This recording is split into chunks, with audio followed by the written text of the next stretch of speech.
So today I want to start with a story. Rather than starting from a story in the Torah, I want to start with the story, which I don't usually do for Sudash Lishit, but or for learning at Sudash Lishit, but I want to start with the story. I tried to figure out how many days this lasted with each of the last vehicles that we had, but I can't figure this out. So I can only tell you the version of the story for our latest car. And the punchline to the story, like the end of the story, is 4 days. My husband was in a terrible car accident. He's okay. The car is gone. He benched Gomel last week, which is why I don't mind sharing, because he did it so very publicly in a combined service in the community. He walked away miraculously from the accident, but the car is gone, which means we needed a new car. So they got a new car. It's a Nissan Leaf. My kids nicknamed it Leafy. It's very creative. It's a good car. It's a very good car. Just plug it in our garage and go. And we're very ambitious when we get a new old car, which comes to us very clean every time from whatever dealership or place we get it from. It comes very clean with those little papers on the bottom that said our service team is very glad to have taken care of your vehicle for you, and as a courtesy, we've put these papers down, make sure we didn't leave any marks. I point to the papers and I say, look how nicely they treated our car. We should treat our car half as nicely as these people treated our car. And they barely know us. They barely know our car. They don't own it, but look how nicely they treated our car. We should treat our car as nicely. No sticky food. No drinks. No eating apples in the back seat. No open coffee cups. What I say the punchline was 4 days. Right? 4 days is how long it lasted, which is actually, I think, pretty good for a 9-year-old and a 6-year-old in our family. And if we're being honest, I was the first one to break it. So, because my coffee lid kind of like broke open in the front console, it cleaned up quickly. It's fine. And the car is 11 years old. So, right, it's had stuff spilled in it before. But it got me thinking this week about rules and how we make them even when we know they're going to be broken, and how frequently that's a theme of the very early existence of our world, and how much our Torah makes note of it, and how much that bothered our early rabbinic voices. That comes up early on in a work called Avot de Rabbi Natan. Is anyone particularly familiar, I'm thinking of at least a couple people around the table, with the work of Avot de Rabbi Natan? This is one of those times where I really loathe that we're like here and I'm on the microphone and you're there, but talk at me a little bit. What is Avot de Rabbi Natan as a work? Say a little bit and then I will sum up for posterity and for the people who are joining us online. You start with Jim. It's a parallel text to Pirkei Avot. It's a parallel text to Pirkei Avot. And I just, on a whim, a few days ago, kind of pulled a book down from the bookcase, and it was the 1950 critical edition by Professor Louis Finkelstein of Avot and Avot de Rabbi Natan. So I just started looking at it the other day. It's a parallel text to Pirkei Avot. So it's a parallel text to Pirkei Avot. And I'm going to push a little bit further because I think it's important for people who don't know. Pirkei Avot, what is the relationship between Pirkei Avot and, like, say, Talmud and literature? Like, what do we think about when we think of Pirkei Avot? Right? Pirkei Avot is a minor tractate of Mishnah. Right. It doesn't have, it's not a part of the Talmud and Gemara, but there's tons of commentary on it. About Rabbi Natan, about Right. Pirkei Eliezer. Right, sometimes call it like a pseudo tractate. So it's like a paratractate or a pseudo tractate, and this is a parallel work to that pseudo or paratractate. Great, Rabbi Berenbaum, anything you want to add to that? No, it used to be part of the ordination exam. It used to be part of the ordination exam. I assume you mean for the Jewish Theological Seminary. I imagine Louis Finkelstein, who wrote the 1950 critical edition to which he's referring, probably Right, he probably proctored the exam on it, on this text. And he was an old man. It's an old exam. He's an old man. He was not there by the time I was there. There were a lot of older people who are still shockingly there by the time I was finishing, but he was not there. He did write beautifully, and I learned with Rabbi Bert Vysotsky on Avot de Rabbi Natan in particular. It's very instructive for what we consider our contemporary discourse in Haggadot. So the way the questions that wend their way into the Haggadot, back up a step. The Haggadah is the most produced Jewish book of all time. Since the printing press, there are more versions of the Haggadah than any other book on the planet. There are very few assertions I'm willing to make, especially in front of Rabbi Dr. Berenbaum. And the most owned book by Jewish families of all economic stripes. 10, 15 different Haggadot in your home, and you have multiple copies. Correct. Right. It's the most owned Jewish book in Jewish homes. There are very few assertions I'm willing to just broadly make, and no compunctions about it. It is the most, and it's the most diverse, meaning that when people would have these books produced, and for most of Jewish history, as manuscripts and Haggadot that are specific to their homes, they were replete with the customs and the questions, because Haggadot are all about questions that were specific to their time.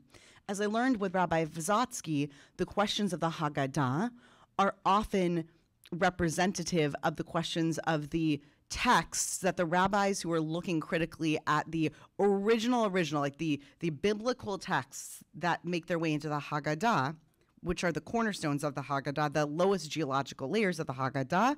Whatever texts were informing their questions, those are the questions which come out and are highlighted and get published into the limited pages that are either manuscript handwritten or are printed into the book. And Avot de Rabbi Natan is one of the pieces of pseudo Mishnaic literature that makes its way into many of our contemporary Haggadot from the last 100 to 150 years. So we wind up with a lot of questions. So when you think about the types of questions that get asked, a lot of why questions, that's the vibe that Avot de Rabbi Natan asks. Why? It's a little bit Kohelet-esque. Why do teachers bother teaching, right? Why do students bother learning, right? It's a little bit... I've been wondering that lately too myself, like why, a lot of existential crisis questions, and they have a very big existential crisis question on Parshat Noach that reminds me of my question of why I bother setting a rule not to bring food or drink in my car every time I start up with a new used vehicle. The general narrative voice of Avot de Rabbi Natan, not a specific rabbinic voice, says, Asara darot me'adam ve'ad Noach.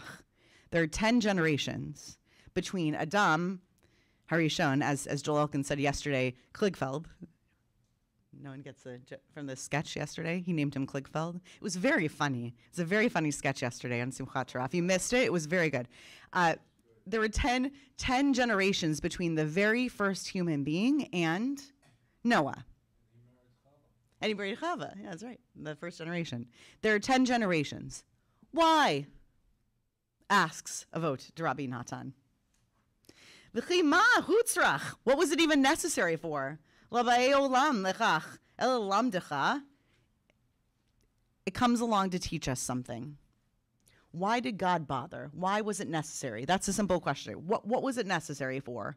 Why bother? Why does Avot de Rabbi Natan ask this question? Why bother even having 10 generations between Adam and Noach? What's the underlying question here? Why bother having 10 generations between Adam, Harishon, the first human being, and Noach?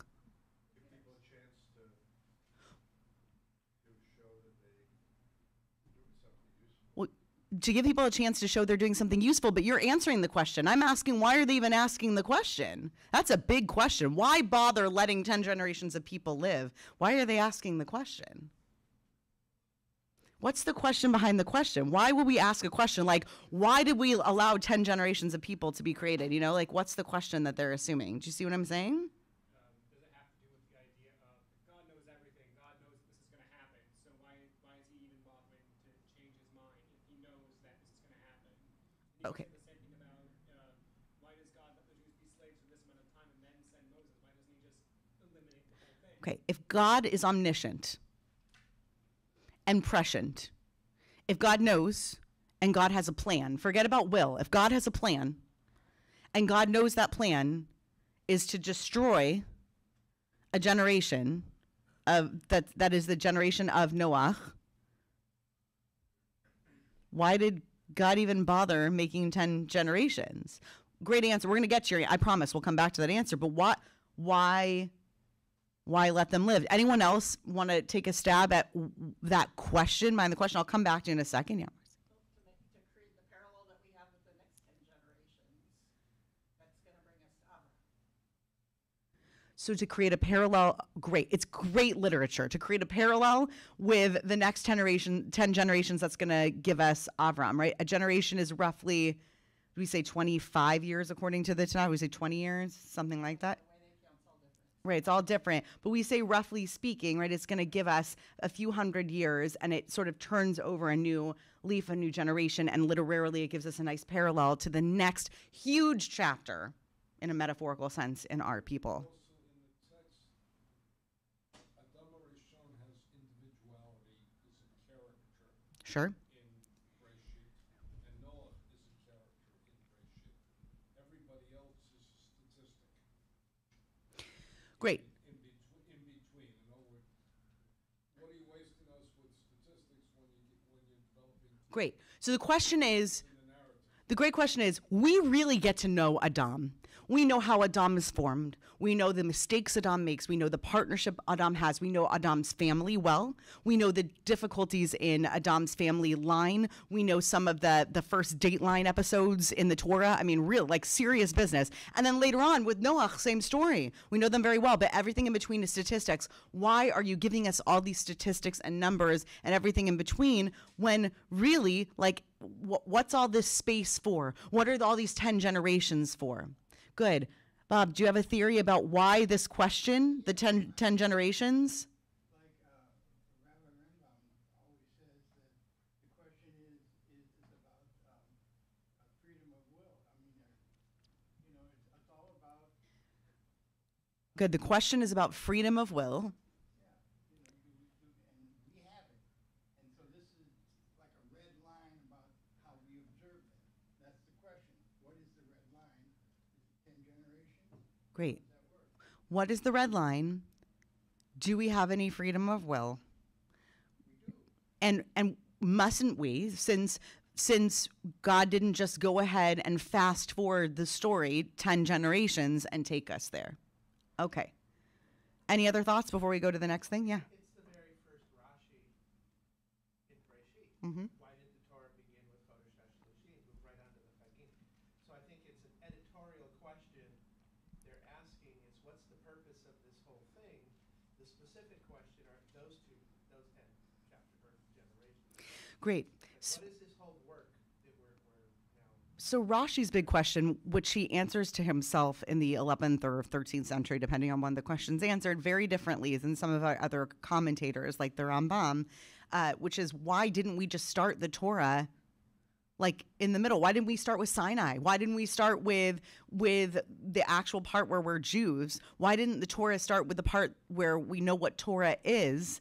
I think it is an editorial question. I agree with you on that front. But what's weird is that the answer to their own question doesn't seem to be an editorial question. It seems to be a theological one. And I find that really ponderous and interesting. And I'm going to bring you two pieces of the answer. And I want us to think about it a little bit, and then I promise to come back to the car thing at the end. Okay. So the first thing that it says is lamdecha, to teach you shekol adorot hayu machisinu va'in velo heve hakadosh baruch hu alehem et mehamabul bishvil tzadikim v'chasidim shehayu bahem. In every generation, they were angering him. But the Holy One wasn't bringing the floodwaters on account of the Hasidim and the Tzaddikim that were in the generations. This is a cousin to the issue of will, but it's something else. What is it saying about God in those interim generations? What is this text saying about God in those intervening generations?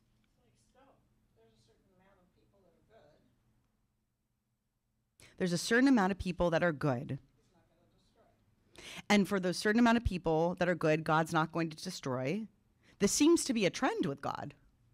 For a certain amount of people, in other words, they're maybe even reading backwards from the Abraham story, right? They seem to be doing that literarily because they know God's got a threshold. Because God says so according to the narrative text of according to God's own voice in the, as reported later in the next stories. That's true. Any other thoughts on what this tells us about God in particular, maybe?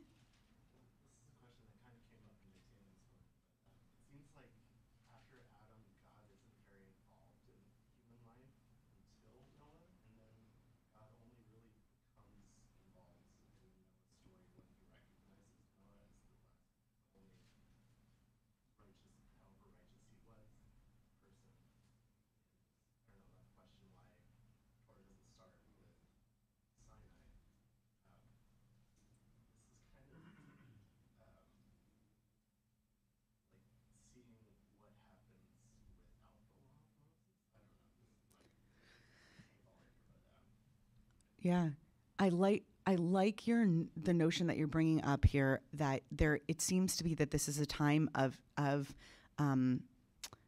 what we sometimes call like hester panim, this idea that God's face is hidden for a while there, for 10 generations. And it would seem, if I can insert avot de Rabbi Natan into your idea, that the idea here with avot de Rabbi Natan is that the reason that God was hidden was that God might have been thinking in God's God thinking kind of way. Well, but there are still a few good people, right? So I'll hang back here. Hey, let's let the world spin until there was only the one that was left. Not in an interventionist way, but until there was only one left, and then there was nothing that God could do except to step in, right? That seems to be one answer that could be taking place at the time. It's an interesting question because to me, it says less about the free will of human beings and more about avot de Rabbi Natan, or rather the rabbis of the time of avot de Rabbi Natan, and their conception and their desire to see God as a figure or a character who still held out a tremendous hope for the goodness in humanity in those intervening generations. In other words, it's not about the free will of human beings. It's about God's belief in humanity's free will and the capacity of the human being to behave well. Because if the human being might possibly behave well enough in those intervening generations, then it's not that God could foresee an entire future and knew. God didn't know. What God knew is that human beings might be bad, but they might be good. And they had a certain capacity. Yeah. Any thoughts on that idea? The human capacity for good and evil? It's just a small thing. It's a very big thing. I agree. I was being cheeky. Yeah. It also serves, I think, as a parallelism to the later story, because in this story, God's like, okay, these people are good, so I'm not going to destroy, I'm not going to destroy, I'm not going to destroy. And then in the later story, God sees Sodom and Gomorrah and is like, I don't care that there's such and such good people, I'm just going to destroy. And it takes a human intercedent to affect change. Great. So in later negotiations, when we get to town, Sodom and Gomorrah, and presumably Avram has no foreknowledge of this interceding 10 generations where God just hung back and said, well, at least there are a few good people, right? And now Avram's saying, well, there must be some good people. And God said, oh, I've done that. I've done that. I've hung back. I watched while there are a few good people. Okay, I see what a few good people can do. It's not going to end well, right? And Avram says, of course it could still end well. And so then we go through two different literary chapters. If we follow your thread here, I like this. I like thinking through this. That first we follow the chapter where God believes that humans could still be good and have the capacity to do good. And then it ends sadly. And then we go through the iteration where human beings, and Avraham is our projected figure, right? The representation of our voice in there. But of course, human beings have the capacity for good. There must be one good person, which leads me back into a vote to Rabbi Natan for a second, which continues to say that some say, Yesh omrim, kol zaman shehaya metushalach chai, lo yered mabul. That metushalach, that this one specific figure, so long as he was alive, he was keeping God back from wrath. One particular figure alone, one particular good enough person alone was saintly enough. And that even when Metushalach died, that we see that there are still Shivat Yamim Lechar Mitato, because we get proof if you want to look at it, it's chapter 7, verse 10. Vayehi l'Shivat Yamim Matevan Shel Shivat Yamim Halalu, etc., etc. Ele Yemei Avilo. That's what the text says. These were the days that were given to mourn him. Ele Yemei Avilo Shel Tzadik.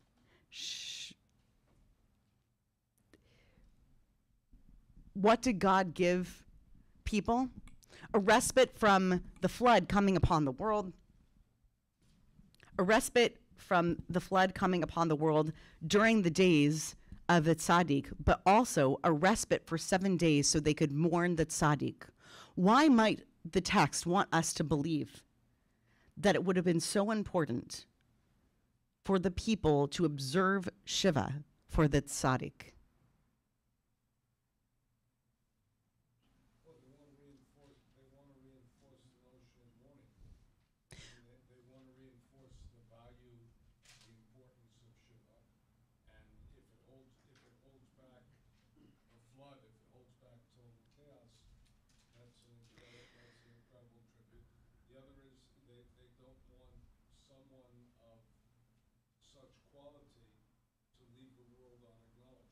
So two ideas. One is that they want them to learn about the power of Shiva, and what better thing, I imagine, than to establish that. And I like this reading back, right? Of course, Shiva doesn't exist. It's an anachronism to believe that Shiva would have existed as an established force, but to believe that it would have existed and been taught in honor of a tzaddik.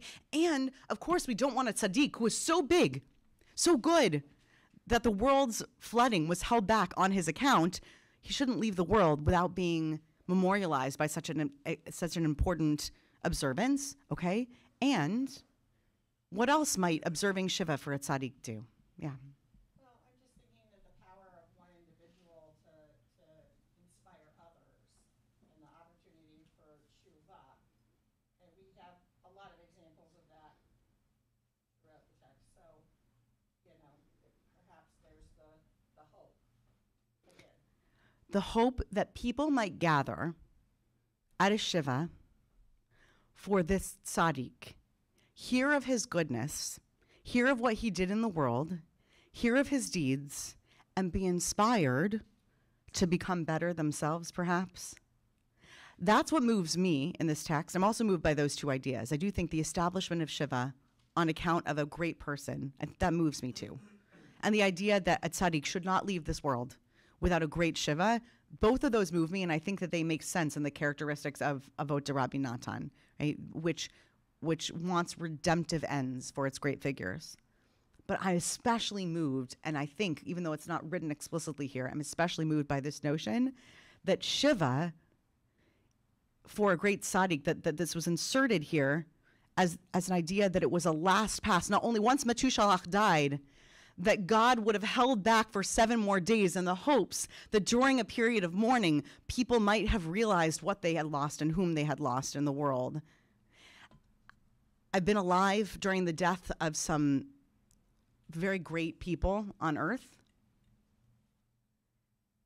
And I know historically of what it's meant for some great figures to die in all sorts of different ways. And I know that we never learn enough from those people, but I also know that the time immediately following their deaths is always a ripe time of awakening and a call to action. Whether or not that works is for another class, another time, another discussion, and worthy of discussing for each individual person. But it certainly can be an effective call to action time.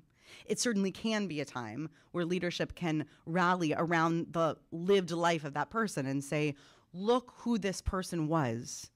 Might we be able to keep their legacy alive by living as they did? Look what this world would be without actions like theirs in the world. A vote to Rabbi Natan is a source that's in front of me. I have like 3 or 4 lines here of a vote to Rabbi Natan. So I'm reading the vote to Rabbi Natan, and you all are reading Noach. So I'm reading the commentary of vote to Rabbi Natan, and you're reading the Parshat Noach. That's in my vote to Rabbi Natan. Yeah. I'm happy. It'll be on the podcast link afterwards. It'll be in the sources for the podcast that are sent out. So to circle back to the idea of setting up rules that I'm almost certain will be broken. I keep asking myself, it's not for want of a very it's not for want of saving the world, right?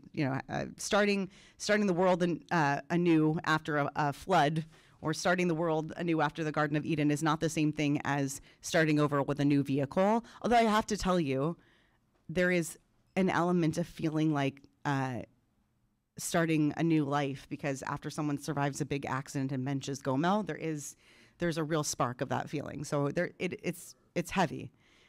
But that being said, starting with a used car is not the same thing as starting a new world. So I recognize it's a heavy parallel to draw.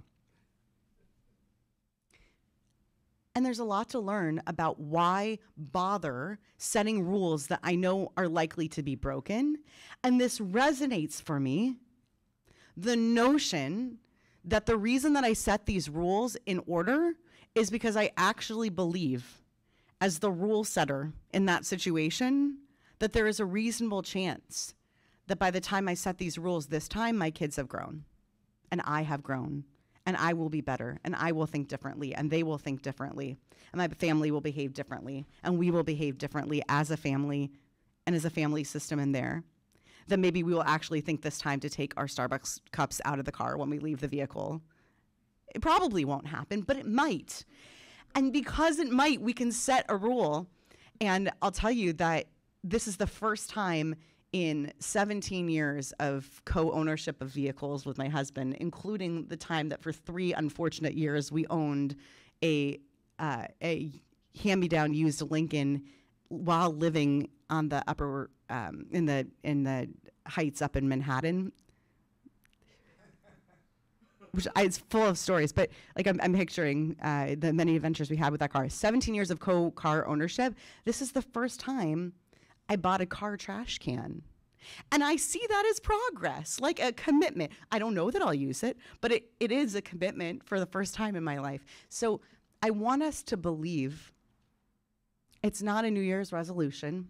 This isn't the same thing as a January, but I want us to believe that when we set rules, even though we say to ourselves, I don't know why I'm even setting this rule for you, for myself, for others, for the world, when we go to the voting booth, right? And we say, like, I don't know why I'm even trying again, because I feel like this is just going to fail again. It's a little bit of a vote, so to speak, or literally, in the confidence that the world is bending in an arc towards progress and towards betterment, in believing that there's a fraction of chance that behavior will be better in the future. And we might as well set ourselves up for the possibility that it will be. That's pretty hopeful, and I think that puts us in a better place in this new year.